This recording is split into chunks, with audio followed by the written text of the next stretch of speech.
سلامونه. امید لرم تاسو به جوړ او خوشاله یاست.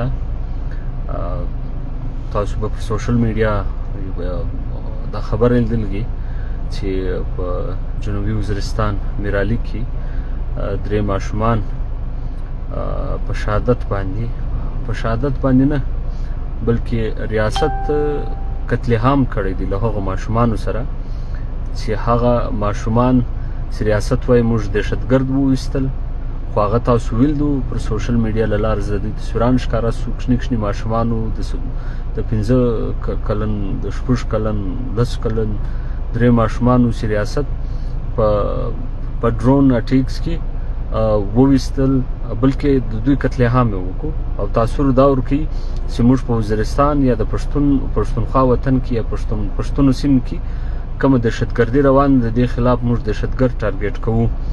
خو له بده مرغه دهشتګرد ریاست دهشتګرد په خپل پروتوکول کې په خپل فول فلیج پروتوکول کې یو بل ځای ته په شفټ کړي دي او پر میډیا باندې د کوم مین سټریم میډیا د پر دې باندې ټاک شوکس ته راغوښتل کېږي او خبرې اترې کوي، او بلکې ایروز ورته جنرال پرویز مشرف خو ډېر په فخر باندې ویل چې دغه طالبان یا دا کم مجاهدین چې دي دا زموږ هیروز دي، نو هغه زموږ ستاسو قتل عام وکړو، په لکاو په زراو انسانان یې مړه کړو، هغه د دوی هیروز دي، نن هم دی د دوی د سترګو تور دي. او موږ تاسو کوچنیان ماشومان کور وطن چې څنګه د دهشتګردۍ باندې در په دره کوي دغه خلکو در په دره کوي. او په خپله دا اډمیټ کړو د پاکستان او د انډیا جنګ چې شو دا موجوده چې کوم وزیر دفاع دی دا خپله په انټرنیشنل میډیا ته دا وایي چې موږ د 90s کې کوم جنګ وکړو یا د مجاهدین کوم سپورټ وکړو یا دا کوم ټیرریزم کوم سپورټ وکړي دا موږ د امریکې دپاره وکړو، او دا زموږ ډېره غټه غلطي وه. دوی غلطي ورته وایي زموږ ستاسو په زراو انسانان مړه سو او په لکاو انسانان در په درو سو، بې کوره سو، بې روزګاره سو، دا یو بل خواته مایګریټ سو، مهاجرین جوړ سو، کاروبار تباه سو، کورونه تباه سو. دوی صرف او صرف په یو جمله کې دا ول دا زموږ د غلطي وسو.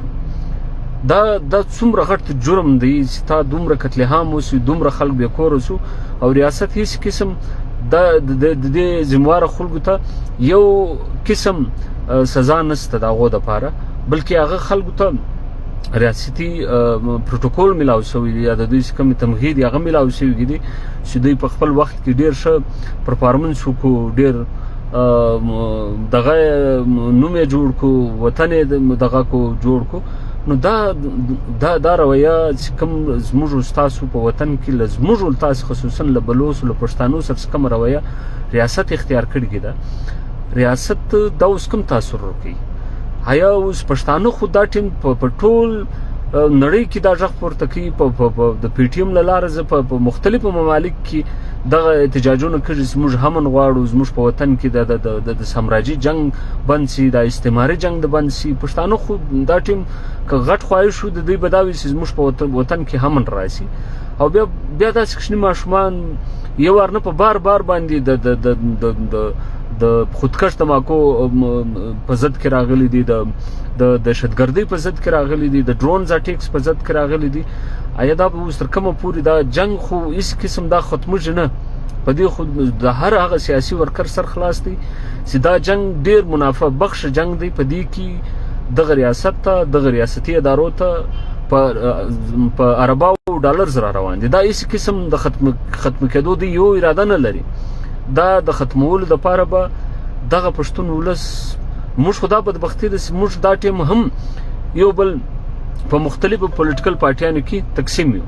موږ دا نه یو چې دا خو همن خو یو اجتماعي شی دی، په دې کې به که همن وي بیا به کاروبار سړی کولی شي، سیاست کولی شي، تعلیم به سړی کولی شي، نور ژوند به کولی شي. چې همن نه وي دا خو یو شی نشي کېدلی. سیاست خو لیره سیاست نشي کېدای، که نو پولیټیکل پارټیانو به څه کوي چې به خپل بیا هلته خپل تنظیم. نو دا خبره اجتماعي خبره ده، په دې باندې پکار دا دی هر سړی خواباده کړي، په دې باندې پکار دی هر سړی غږ پورته کړي، یو عملي کار وکړي پر دې باندې. اوس زموږ ستاسو کوم مذهبي پارټیانې دي له دې ځایه په زراو کیلومتر لیرې فلسطین موږ دا نه یو چې هلته ښه کار کوي، هلته هم ظلم کوي، هلته هم د نسل کشي روانه ده د فلسطینیانو غا، مګر دلته چې د پښتنو په نسل کشي روانه ده، د بلوچستانو نسل کشي روانه ده، د مذهب پرسته ول په دې خاموش دي. حیا دغه وینه دا مسلمانان دي، دا تر دې شو مسلمانان خود په دې ګرد خطا کړه ښکارا کی دغه سعودي عرب راواخه چې دغه ټرمپ راغله زنانې نور ته ناچولې، د دوی وایي چې موږ د عربیان سوي دا تر موږ ډیر مذهب پرست دي یا مسلمانان دي، خو زنانې وشتان ورته ښکاره کړي وو، ناچې ورته کوي، وشتان یو اردی کوي بیا به ورته دی کړ. دغه خلک موږ ته اسلام راشي. پښتانه خو په خوی کې مسلمانان دي، په خوی کې تر دې ښه مسلمانان ستانه، مګر سره ولې غږ نه پورته کړي دا مذهب پرست دغه مسلمانانو دپاره، دغه د دوی په نظر کې دا ټیم دا کافر دي، دا پښتون کافر ورته ښکاره کوي. د دې وینه دومره ارزانه ده چې پر دې باندې هیڅ قسم غږ نه پورته کوي، پر دې باندې هیڅ قسم احتجاج نه کوي، پر دې باندې هیڅ قسم یو تحریکونه نه چلوي. نو دا منافقت څه په کار دي سره راوځي. دلته د پښتنو وینه تر هغه ټیم به ارزانه وي دا وینه چې پښتانه د خپل وینې قدر نه وي کی چې موږ تاسو په خپل د خپل وینې د خپل د کام د وطن قدر نه کوو، نو نور قامونه نور وطنونه به موږ تاسو څه قدر وکي؟ هیڅ قسم یو قدر نه کوي. موږ تاسو به د خپل بچانو غم په خپل خورو، موږ تاسو به د خپل وطن کې د همن غم په خپل خورو، موږ تاسو به په دې وطن کې د دې د پاره په خپل یو مزاحمتي هر څه کوي. په دې باندې د ملګرو څه خبرې را روانې دي چې د پی ټی آی حکومت بالکل په دې کې پی ټی آی حکومت دی، پی ټی آی لاول ورځ دا سټانس دی چې د ډرون اټیکس درنې کچا کړی دی، دغه عمران خان کړی، دغه پی ټی آی کړی دی. تر نن پورې نن هم سټیټمنټ وو چې د دې خلاف د سټرونګلی د دې واقعي یو پولیټیکل پارټي نه د کندم کړي، د ملګر پارټیانه کې نور پارټیان نه درشه ملګر غټه پارټیانه سي په دې کې وایي د پی ټی آی د دې دا واقعیا کندم کا مزامت وکړو او د دې باندې به باقاعده پریس ریلیز کړي. خبره د ما برته پارټي خواته څه خلکو دا کمنټس ما وکړو، هغه خواته زما توجه لاړه.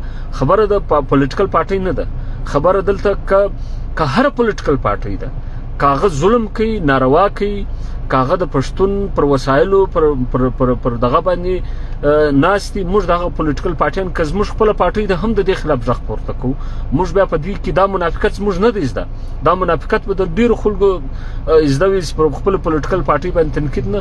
ما پر خپل پولیټیکل پارټي په یو وار نه په اویا واره زیات تنقید کړی دی، د دوی پر غلطو پالیسیانو مې کړی دی.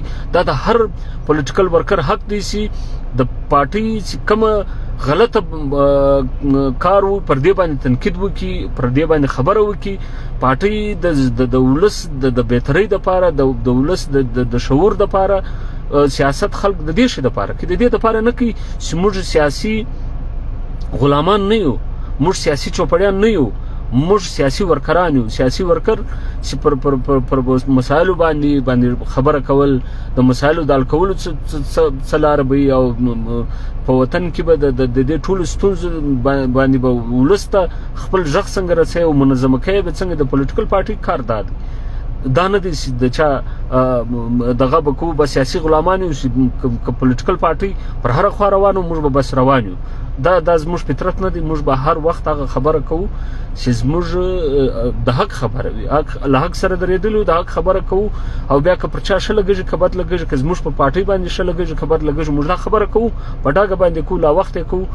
منافقت زموږ نه دی زده، دو نمبري او بېماني زموږ نه دی زده چې د پښتنو نه چې موږ پښتانه خدای دې چې په خپله په دې اور کې سوځي. هغو ته د فلسطین د اور احساس هم شته. هغه په دې خطه کې که هر ځای په کوم اقوامو باندې ظلم کوي، دغه شي غندنه کوي او دغه په هغه وطن کې د همن خبره کوي او دغه په وطن کې د خپلواکۍ خبره کوي.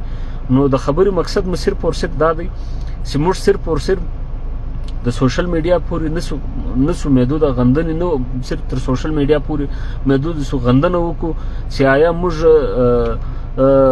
دا غندنه کو. د دې لپاره غږ پورته کول، مزاحمت کول، پر همون سیاسي مزاحمت سیدا څه ظلم روان دی.